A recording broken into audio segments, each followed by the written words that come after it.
My name is Maureen Riley, and I'm 28 years old. If you asked my family who I was, they'd give you the same answer they've been repeating since I was old enough to understand words. She's the quiet one, the easy one, the one who never makes trouble. They say it like it's a compliment, but it never felt like one. Growing up, my older sister Michelle was the one who shone. She was the daughter who filled rooms with her voice, her plans, her demands. My parents loved to say she was born a leader. And me? I was the shadow in the doorway. The kid who learned how to help without being asked, who learned not to expect praise, who learned her value came from staying out of the way. Michelle was the golden child. I was the reliable backup. And the thing about being the reliable one is people stop seeing you as a person. They start seeing you as an option. That truth was already carved deep inside me long before last Christmas. The Christmas everything snapped. It started innocently enough, the way these things always do. I was sitting in my small apartment, a mismatched collection of thrift store furniture and warm lamps that made the place feel softer than it really was. I'd made myself a cup of peppermint tea and was letting the rare quiet settle around me. For once, Christmas didn't feel heavy. It felt tolerable. Then my phone buzzed. Michelle, of course. Her name flashing on my screen brought the old reflexive tightening in my chest, the instinct to brace myself. The message was exactly the one I expected, and exactly the one I dreaded. Hey Maureen, you'll take the kids for a week while we go on a cruise, right? We've had this planned for months. You'll be fine. She didn't ask. She never asked. She informed. She assumed. She always assumed. I stared at the message for a long time. A full minute, maybe more. Long enough for my tea to lose its steam and cool against my palms. A week, a full week. I had work. I had responsibilities. I had a life. A quiet one, sure, but a life I was finally beginning to take pride in. And yet the expectation was baked into the phrasing, the entitlement smooth and casual. I could hear her voice in my head. It's not a big deal. You don't have kids. You have time. You're good with them. You should help. And all my life I had. I helped. I bent. I folded. I made myself small enough to fit the cracks she didn't want to deal with. But something inside me shifted. A small, almost fragile piece of self-respect that had been slowly growing finally clicked into place. My fingers moved before my guilt could catch up. No, Michelle, I can't do that this time. The moment I hit send, a tremor went through my whole body. Fear, disbelief, and something dangerously close to relief. It felt like exhaling after years of holding my breath. I thought that was it. I thought the message was the end. But with Michelle, nothing is ever that simple. The next day, just as I sat down with my first cup of coffee, someone knocked on my door. Not a polite tap, an insistent, "You'd better answer" knock. When I opened it, there they were. Michelle stood on my doorstep in a bright red sweater, sunglasses pushed into her perfectly blown-out hair. Beside her was her husband, Mark, wearing the exhausted expression of a man who'd learned that disagreeing with his wife wasn't worth the effort.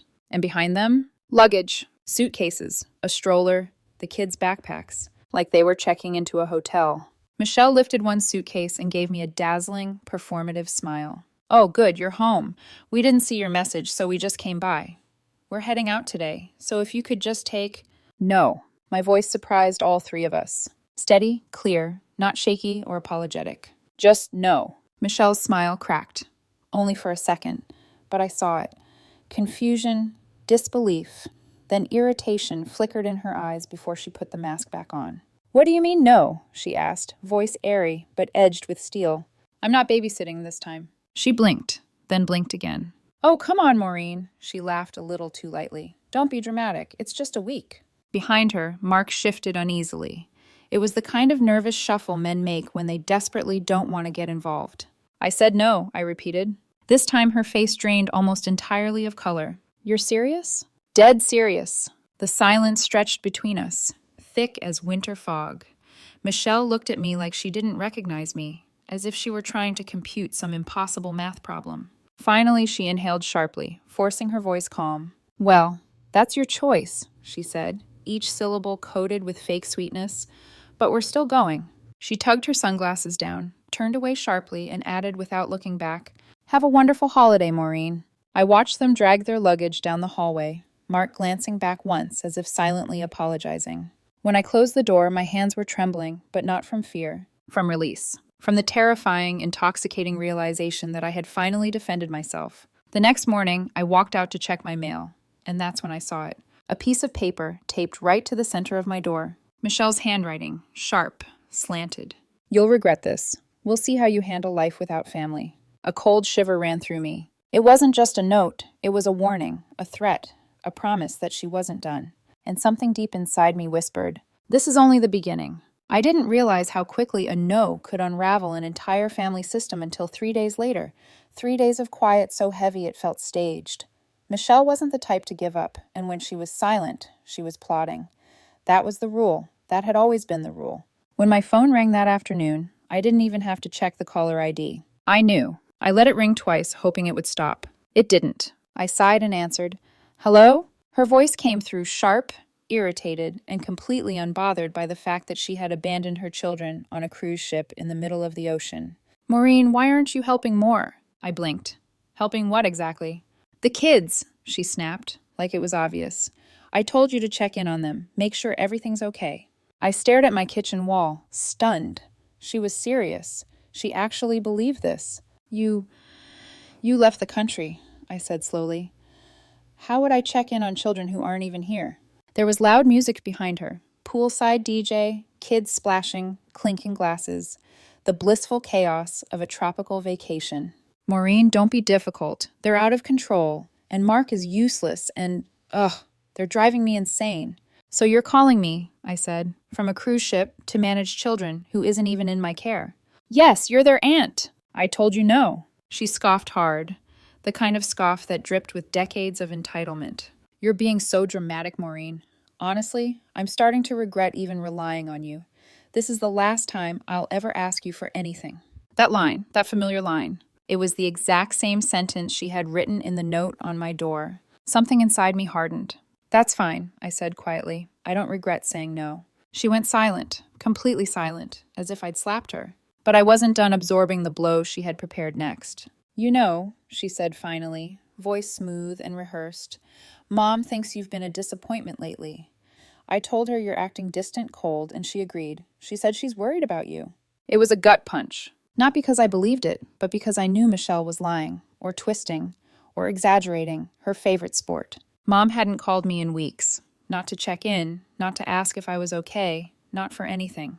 The only time Mom ever reached out was when Michelle had something to complain about. You talked to Mom about this? I asked, pulse thudding in my neck. Oh, please, someone has to tell her the truth, Michelle said. Everyone's worried about you. You're ruining the holiday, Maureen. You're making this all about you. Her words were poison, disguised as concern. I felt my hand tighten around the phone. I'm done, Michelle. What does that mean? She demanded. It means I'm not your backup plan anymore. I'm not your babysitter. I'm not your emotional punching bag. I'm not the convenient little sister who drops everything for you. Her breath caught, so faint I almost missed it. You're making a huge mistake, she hissed. You'll regret this. She hung up first. For a moment, I stood there staring at the screen, listening to the ringing silence in my apartment. My heart was hammering, but underneath the adrenaline was something surprising. Relief. For the first time in 28 years, I had pushed back, and the sky hadn't fallen. Not yet, but it didn't take long. The next morning, I woke up to an email from Mom. The subject line was my first clue. Fix this. The entire message was only 4 sentences. Maureen, you need to fix this. Michelle is upset, and now the whole family is upset. Don't make this bigger than it is. This is what family is for. I read it 3 times. Not one question about how I was doing. Not one acknowledgement that Michelle had demanded a week of free childcare. Not 1 ounce of curiosity about my side of the story. Just blame. Blame wrapped in obligation. I closed the email and let my head fall back against the couch. There it was, the pattern, the hierarchy, the favoritism that had shaped my entire life. Michelle stirred the pot. Mom tasted it. And I was always the one forced to swallow. The following day, my phone lit up again. Dad. I almost let it go to voicemail, but some naive, aching part of me still hoped for fairness. Dad? I answered. What the hell happened? He barked immediately. Your mother's upset. Michelle's upset. Everyone is upset. Why are you causing drama? I closed my eyes. I said no, I said quietly. I'm not dropping everything to take care of Michelle's kids. I have my own life. You're being selfish, he snapped. The word hit the exact spot Michelle meant it to. Selfish? I whispered.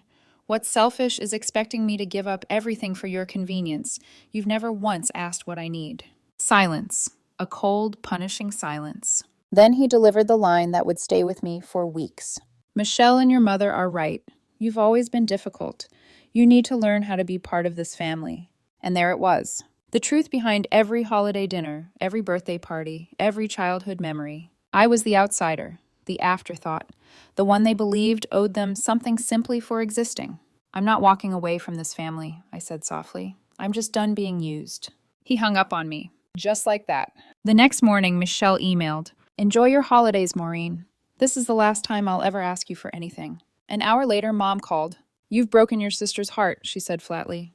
"Now you're breaking mine." "No," I said steadily. "You're upset because I didn't obey." "You'll regret this," she warned. "No," I whispered. "I won't." She hung up. I sat there after the call, adrenaline shaking my fingers, but beneath the fear was a steady flame. I had taken control of my life, and they hated it. But I loved it, even if it hurt, even if I cried, even if I knew the storm wasn't over. Because storms only destroy what was built on something weak. And for the first time ever, I was building something for myself. Weeks passed. Not peacefully, not softly, but in that strange, suspended quiet that comes after a storm, when you're not sure if the worst is over or if the next wave is already forming beyond the horizon. Christmas decorations still hung around my apartment, but they felt out of place now. The lights blinked cheerfully in the window, but inside, life didn't feel cheerful at all. It felt different. Different in a way I couldn't yet name. For the first time in my entire life, I had boundaries. Real ones, spoken ones, ones I didn't back away from, even when my family reacted with the exact guilt, anger, and emotional shrapnel I had feared since childhood. And now that the dust was settling, an uncomfortable thought followed me everywhere. If I had known it would feel this freeing, why had I waited 28 years? But freedom isn't clean. It comes wrapped in grief sometimes. Some mornings I woke up relieved, lighter almost. I made coffee slowly, without dread, without waiting for my phone to buzz with some task Michelle needed done. I felt the silence in my apartment shift into something comforting rather than suffocating. Other mornings, I felt like I had ripped myself out of the only story I'd ever been allowed to be part of. A character leaving the script, a puzzle piece refusing to fit. My family's absence wasn't just quiet, it was pointed. No calls, no texts, no invitations, no passive-aggressive Facebook posts from Mom, which in our family was practically a love language. Just silence, the kind of silence that felt like an accusation. And yet underneath the ache, something else was growing. A sense of self that I didn't have to shrink to fit into their expectations. I was learning who Maureen Riley was when she wasn't cast as the supporting character in someone else's narrative. I began filling my days with things I had postponed for years. I worked extra hours, not because I had to, but because I wanted to. I cleaned my apartment, rearranged my furniture, bought a new plant, even though I wasn't sure I could keep it alive. I cooked meals that made my kitchen smell like cloves and cinnamon. I joined a weekend pottery class, and I was terrible at it, gloriously terrible. The instructor patted my shoulder and said, "Some people find beauty in chaos." I chose to believe her. For the first time, I wasn't living around the edges of Michelle's demands.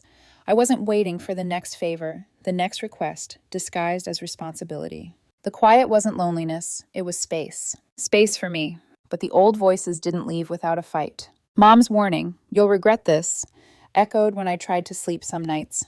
Dad's accusation, "You've always been difficult," crept in during moments of doubt. And Michelle's final message, "This is the last time I'll ever ask you for anything," stung more than I wanted to admit, even if their words were manipulative, even if their anger was misplaced, even if their disappointment said more about them than me. They were still my family, or at least the people I had always called family. Losing them, even in self-defense, felt like setting fire to a house you grew up in. Necessary, but devastating. One afternoon, 3 weeks after everything exploded, I came home to a small cardboard package sitting quietly outside my door. No return address, just my name written across the top in curling handwriting I knew too well. Michelle. I stared at it for a long moment, unsure if I should take it inside or toss it straight into the dumpster. My curiosity eventually won. I carried it inside, placed it on the coffee table, and sat down slowly. I opened it as if disarming something fragile or something dangerous. Inside was a photo album, leather-bound, heavy, old. My breath caught as I opened it. Inside were pictures from our childhood. Michelle with her arm wrapped around me at the park. Michelle blowing out candles while I clapped quietly beside her. Me holding her first baby in my arms. Family photos where I stood slightly behind everyone else. Christmas mornings. School events. Vacations where I spent more time behind the camera than in the frame. Every photo told the same story. I was always present, always helping, always there, and always slightly invisible. At the very back of the album was a note. I recognized her handwriting immediately. Sharp, rounded, confident. You'll always be part of this family, Maureen. Michelle. My throat tightened, not with sadness and not with relief. With clarity. Michelle didn't send this to apologize. She didn't send it because she understood. She sent it because in her mind, I was still part of the orbit she controlled, still the dependable one, still hers to summon, scold, or soothe. Part of the family meant, you belong to us. You owe us. You don't get to walk away. I closed the album gently. Then I stood up and placed it on my bookshelf, not as a symbol of reconciliation, but as a record of who I had been, and who I wasn't going to be anymore. That evening, I sat by my window as the last of the Christmas lights along the street flickered out. My apartment was dim, quiet, peaceful.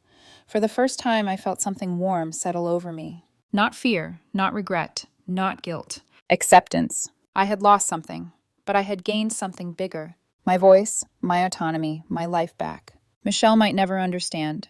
Mom might never forgive me. Dad might never see my side. But I did not regret saying no. Not then, not now, not ever. Because sometimes the quietest one in the family, the one no one takes seriously, the one everyone assumes will always bend, is the one who walks away and never looks back.